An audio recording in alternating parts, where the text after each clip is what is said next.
Hello students, welcome again to the channel, and in this video we are going to complete part 3rd of the first chapter of Geography class 10th Resource and Development। हमने पहले दो part में more than half chapter अपना complete कर लिया है, जिसमें हमने रिसोर्सेज का, क्लासिफिकेशन का और फिर कैसे हमें सस्टेनेबल डेवलपमेंट के बारे में पता चला और कैसे कैसे हमने जाना कि हम रिसोर्स की डेवलपमेंट कैसे करते हैं और डेवलपमेंट ऑफ रिसोर्सेज में क्या क्या चीज़ें जो है आती हैं, प्लानिंग किस तरह से होती है और फिर आगे किस तरीके से जो है उनको आइडेंटिफाई किया जाता है और काम किया जाता है। आज के हम वीडियो में स्टार्ट करने वाले हैं with the very important topic conservation of resources. और बच्चों, this topic is not for your academic only, but हम इन जनरल लाइफ, हमारी जो एवरीडे की लाइफ है, उसके लिए भी ये टॉपिक बहुत इंपॉर्टेंट है, बिकॉज रिसोर्सेज को कंजर्व करना is very important for us, for our planet. Okay, so conservation of resources क्या होता है? Resources are vital for any developmental activity.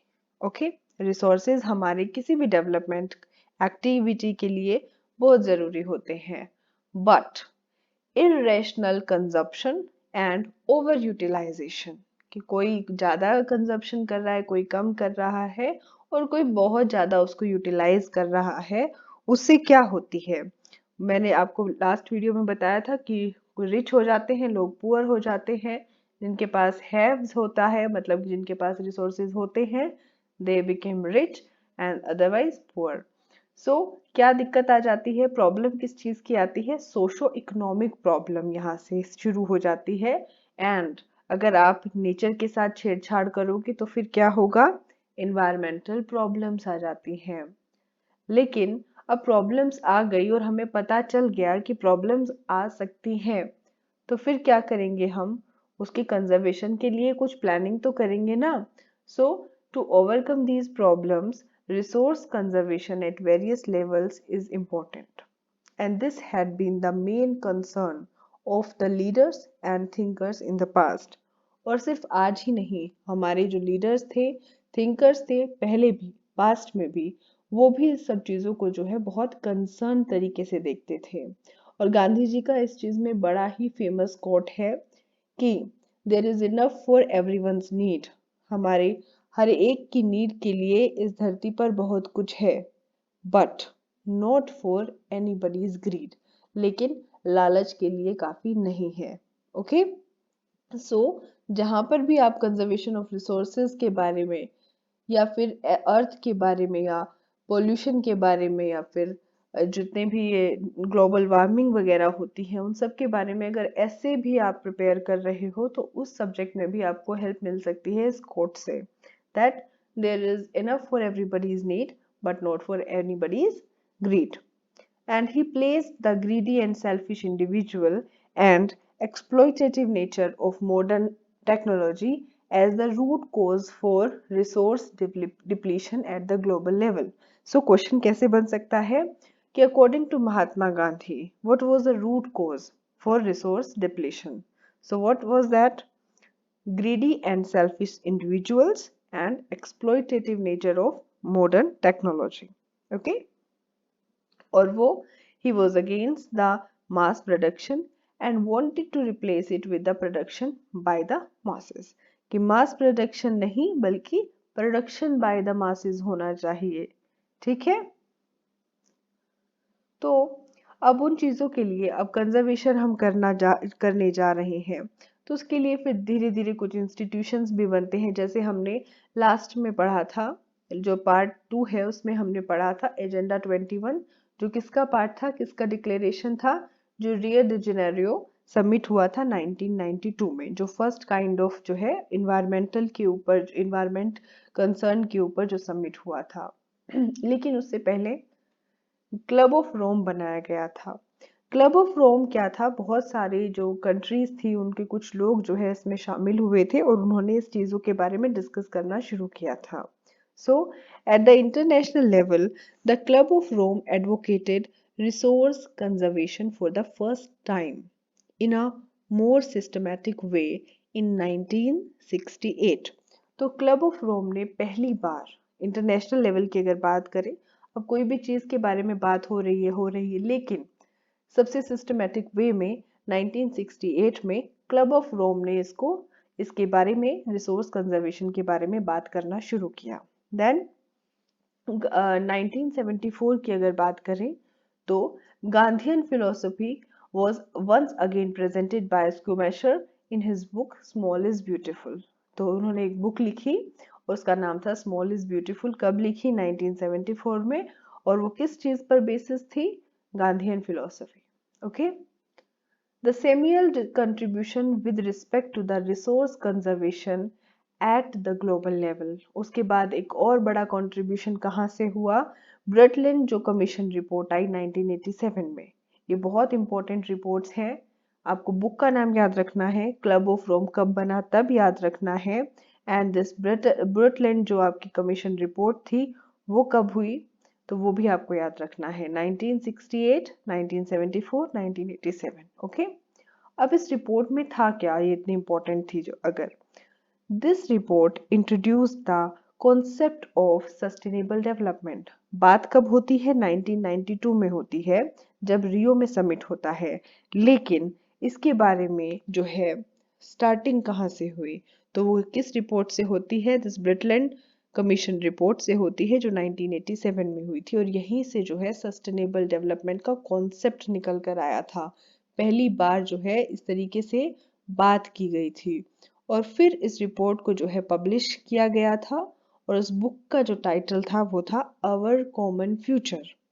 And this question is very very important. Our common future इसका title था। Alright, MCQs के लिए this slide is very important for MCQs. And then another significant contribution, Earth Summit at Rio, Brazil in 1992, which we have already discussed in part 2। और जिन लोगों ने part 2 नहीं देखा है तो पहले एक बार वो देख लीजिए, then proceed to part 3। Okay. All right, अभी हमने जनरल रिसोर्सेज की बात की। रिसोर्सेज क्या होते हैं, प्लानिंग कैसे होती है, कंजर्व कैसे करते हैं, दिक्कतें क्या आ रही हैं। लेकिन अब हम बात करेंगे मेनली लैंड रिसोर्सेज के बारे में, जो आपके सिलेबस में है। तो in this chapter now we are discussing about land resources. Okay. सबसे पहले लैंड इंपॉर्टेंट है, आप लैंड पर रह रहे हो, सो लैंड है, हम रह रहे हैं उस पे, अपनी इकोनॉमिक एक्टिविटीज भी लैंड पर ही यूज हो रही है, भले ही डिफरेंट वेज में। कुछ लोगों ने इंडस्ट्री यहीं पर लगाई है, कुछ लोग इस पर खेती करते हैं। So land is a natural resource of utmost importance. Alright, और ये क्यों इम्पोर्टेंट है ये बताने की जरूरत तो नहीं है, बट एक बार फटाफट देख लेते हैं कि आपको लिखना कैसे है। कई बार चीजें हमें पता होती हैं, that we know that land is important, but सही वर्ड सही टाइम पर हम अगर एग्जाम में नहीं लिख पाते हैं तो नंबर नहीं मिलते हैं। ऑलराइट, क्योंकि अब जो एग्जामिनर है वो माइंड तो नहीं पढ़ेगा, वो तो आपकी नोटबुक को ही पढ़ेगा। So you have to make your definition very scientific, your points very clear. Okay, so land is important because it supports natural vegetation, wildlife, human life, economic activities, transport, communication system, etc. etc. However, land is an asset of finite magnitude. Therefore, it is important to use the available land for various purposes with careful planning। अब ऐसा तो नहीं है कि जितनी land है उसको आप बढ़ा दोगे, तो हमें क्या करना है कि इसको ही बहुत देखकर प्लानिंग के साथ यूज करना है। ओके। इंडिया की अगर बात करें तो यहाँ पर माउंटेन्स भी हैं, प्लेट्यूज भी हैं, प्लेन्स भी हैं, आइलैंड भी हैं। About 43% of land area is plain, और उस पर क्या होता है, एग्रीकल्चर भी है, खेती है और इंडस्ट्रीज हैं। उसके बाद आती हैं आपकी माउंटेन्स। तो माउंटेन्स है 30% of total surface area of our country, और यहाँ पर क्या है, रिवर्स है, टूरिज्म है और बहुत सारे इकोलॉजिकल एस्पेक्ट्स हैं। So mountains are very important. And then is plateau. About 27% of area of our country is the plateau region. अब प्लेट्यू है तो प्लेट्यू से आप समझ सकते हो रिजर्व्स हैं वहां पर, फॉसिल फ्यूल है वहां पर, फॉरेस्ट है वहां पर, and mineral reserves as I have told. So 43% plain, 30% mountain, 27% plateau. So this is in the graph which is given in your book. So NCERT का ही graph we have used. तो उसमें बताया गया है सिंपल जो फर्स्ट वाला graph है that 43%, 27% and 30%. And then this is in another graph जिसमें जनरल लैंड यूज कैटेगरीज है कि आपने इतना फॉरेस्ट में यूज किया है, इतना बैरन और अनकल्चरेबल लैंड है, उसके बाद ये नॉन एग्रीकल्चरल यूजेस के लिए है, वो डिफरेंट डिफरेंट बताया हुआ है। और फिर ये डेटा दिया हुआ है जो लेटेस्ट गिवन है इसमें आपके जो बुक में दिया हुआ है, दिस इज 2014 and 15, ठीक है। So this is the data. So आप एग्जाम में अगर लिख नहीं पा रहे हो, समझ में नहीं आ रहा है, लेकिन अगर आपकी पिक्टोरियल मेमोरी बहुत अच्छी है, सो ग्राफ यूज आप कर सकते हैं, आप डायग्राम यूज कर सकते हैं, तो उसमें आपके मार्क्स जो है अच्छे ही मिलते हैं। और अगर आप दोनों चीज साथ में लिखते हैं that is more than enough. उसके अलावा फिर आपको कुछ करने की जरूरत नहीं है, आपको फुल मार्क्स मिलेंगे ही मिलेंगे। थोड़ा बहुत आपने लिख दिया और एक diagram, then full marks is yours.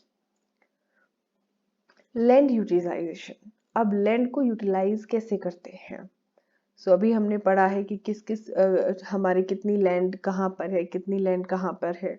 Okay, so land resources are used for the following purposes. सबसे पहले फॉरेस्ट है, उसके बाद जो लैंड है वो जो अवेलेबल है कल्टीवेशन के लिए, कुछ जो नहीं है और कुछ जो इस पर जो है हमने छोड़ ही दिया है उसको। सो जो नॉट अवेलेबल फॉर कल्टीवेशन है, या तो वो है बैरन एंड वेस्ट लैंड, जो बिल्कुल खराब लैंड है, उस पर खेती हो ही नहीं सकती है, या दूसरी जो नॉन एग्रीकल्चर यूजेस के लिए है, जैसे कि बिल्डिंग्स हैं, जैसे कि रोड्स हैं, जैसे कि फैक्ट्रीज हैं।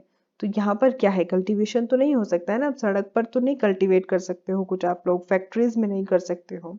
सो ये दो तरह से होती है, एक तो जो वेस्टलैंड है और दूसरा जो नॉन एग्रीकल्चर यूजेस के लिए छोड़ दिया गया है।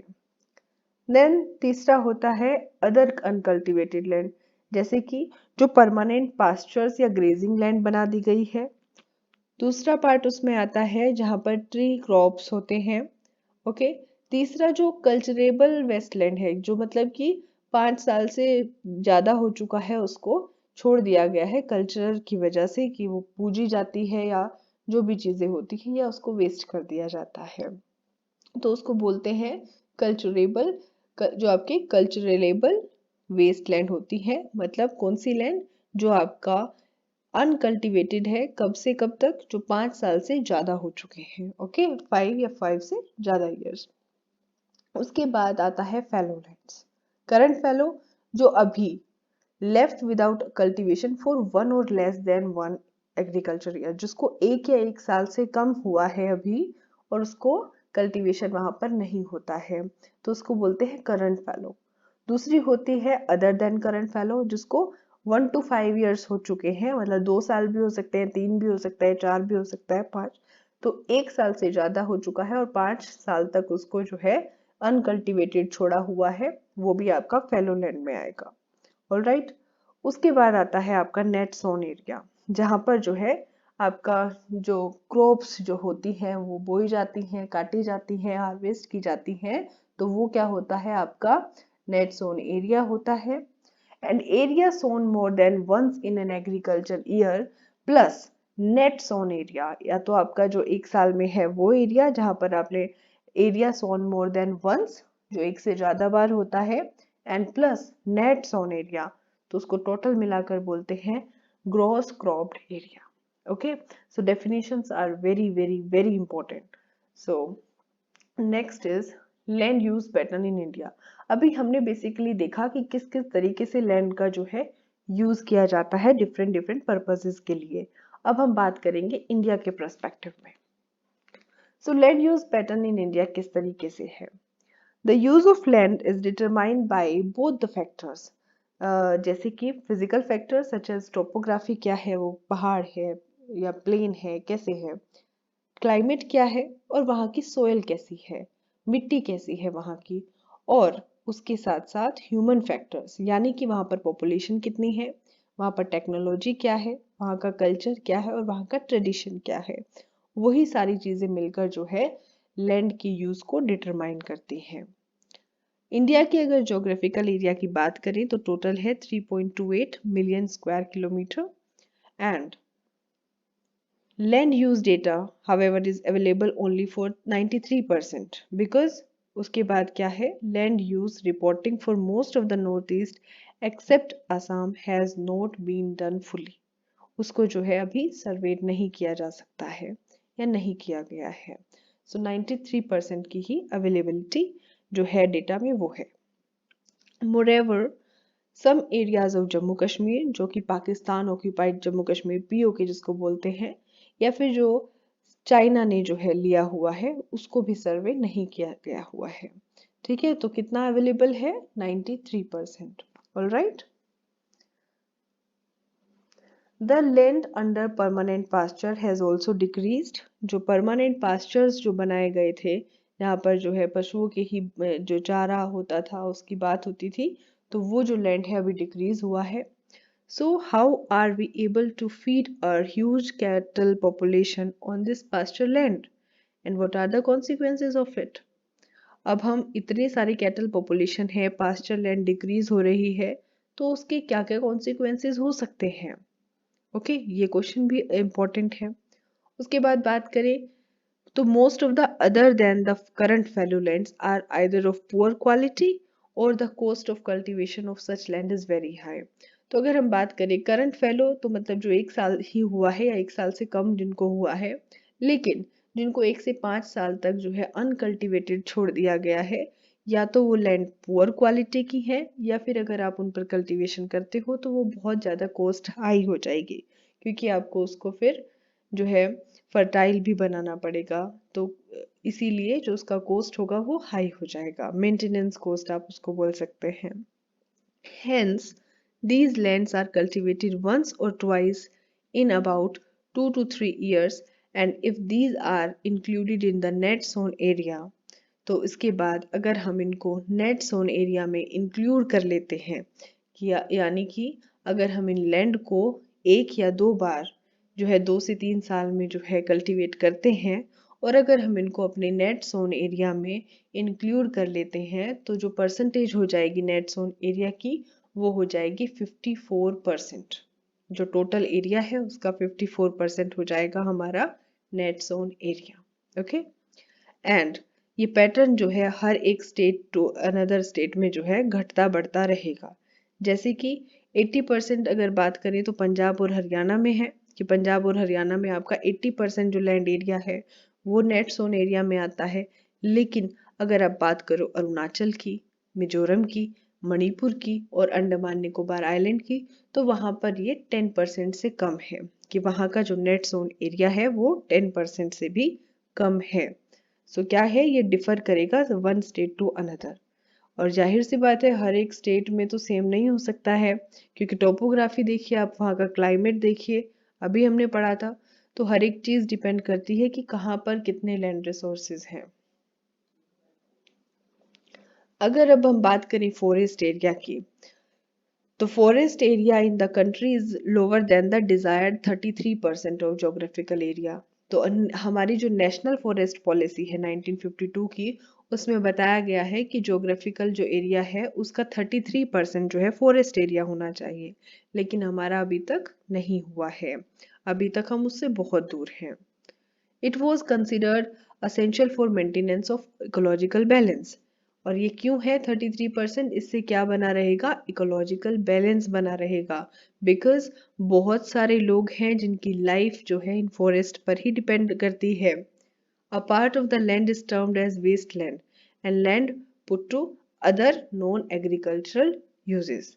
वेस्ट लैंड में क्या क्या आ जाता है, rocky area, arid area, desert area, और फिर हम इसको नॉन एग्रीकल्चर यूज में दे देते हैं, जहाँ पर सेटलमेंट हो सकता है, रोड्स बन सकते हैं, रेलवेज है, इंडस्ट्री है, and continuous use of land over a long period of time without taking appropriate measure to conserve and manage it has resulted in land degradation। और अगर ये कंटिन्यूस चलता रहा तो जैसे कि हमने कहा था कि रिसोर्सेज का यूटिलाइजेशन होता रहा तो क्या हो जाएगा, फ्यूचर में हमारा जो प्लैनेट है वो बिल्कुल रिसोर्सेज से जो है ख़त्म हो जाएंगे और हम क्या हो जाएंगे, हमारे पास इनकी बहुत ज़्यादा कमी हो जाएगी and there will be no life. So ऐसे ही अगर लैंड को हम इस तरीके से यूज़ करते रहे, अप्रोप्रिएट मेजर यूज़ नहीं किए, हमने साइंटिफिक एग्रीकल्चर यूज़ नहीं किया, तो हमारा जो लैंड है वो डिग्रेड हो जाएगा and this in turn has serious problems in our society and the environment. तो इससे क्या होगी, हमारे बहुत सारी जो है सीरियस प्रॉब्लम्स हमारी सोसाइटी में, हमारे एनवायरनमेंट के लिए बनती चली जाएंगी। Okay, so this was about the land degradation. अब इसके कंजर्वेशन मेजर क्या है और ये डिग्रेड किस तरीके से हो रहा है, वो सब चीज़ों के बारे में बात कर लेते हैं। हम ये लैंड को शेयर करते हैं, आज से नहीं बहुत पहले से करते आए हैं, और हम अपनी फ्यूचर जनरेशन के लिए भी इसको छोड़कर जाएंगे। Okay, so 95% of our basic needs for food, shelter, clothing ये लैंड से ही आ रहा है एंड ह्यूमन एक्टिविटीज ना ही सिर्फ इसको डिग्रेड कर रही हैं। Human activities have not only brought about degradation of land, but have also aggravated the pace of natural forces to cause damage to land। और नेचुरल फोर्सेस को भी उन्होंने बुलावा दे दिया है कि आओ जल्दी से और डैमेज कर जाओ इस लैंड को। और इससे क्या होता है फिर, अर्थक्वेक, सुनामी, बहुत सारी चीजें हैं। Okay, landslides, some human activities such as deforestation, आपका जो है पेड़ों का काटे जाना, ओवर ग्रेजिंग मतलब ज्यादा चरवाया जाना, जो है पशुओं को एक ही जगह पर चरवाए जा रहे हैं और चराए जा रहे हैं, माइनिंग, एक ही प्लेस पर माइनिंग करना या बहुत अंदर तक खोद देना, and quarrying to have contributed significantly in land degradation. और इन सब चीजों ने क्या किया है, सबने मिलकर जो है लैंड को डिग्रेड किया है।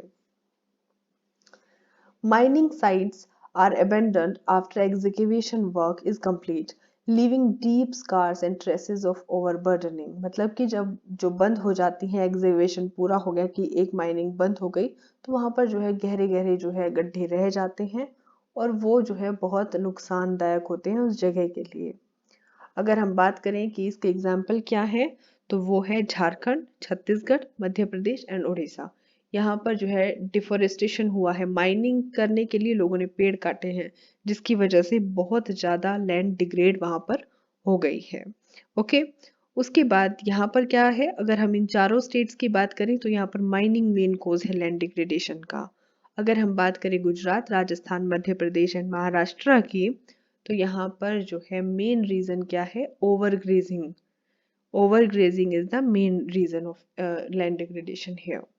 And if you talk about Punjab, Haryana, western UP, तो यहाँ पर ओवर इरिगेशन, इरिगेशन बार बार जो है लैंड डिग्रेडेशन का ही जो है रिस्पॉन्सिबल है। ड्यू टू वाटर लॉगिंग, तो यहाँ पर क्या हो जा रहा है, सोयल में सैलिनिटी बढ़ रही है और एल्कलिनिटी बढ़ रही है, तो इसलिए वाटर लॉगिंग की समस्या यहाँ पर सबसे ज्यादा है 3 स्टेट्स में। The mineral processing like grinding of limestone for cement industry, अगर सीमेंट इंडस्ट्री है तो वहां पर लाइमस्टोन चाहिए, उसको भी जो है ग्राइंड करके चाहिए। And calcite and soapstone for ceramic industry, अब सिरेमिक इंडस्ट्री में सब आ गए, तो यहाँ पर क्या हो रहा है, डस्ट, एंड इससे क्या हो रहा है, डस्ट बढ़ रही है, तो आपका एयर पोल्यूशन भी हो रहा है, और लोग जो वहां पर काम कर रहे हैं उनके लिए कितना नुकसानदायक है ये आप सब समझ सकते हो।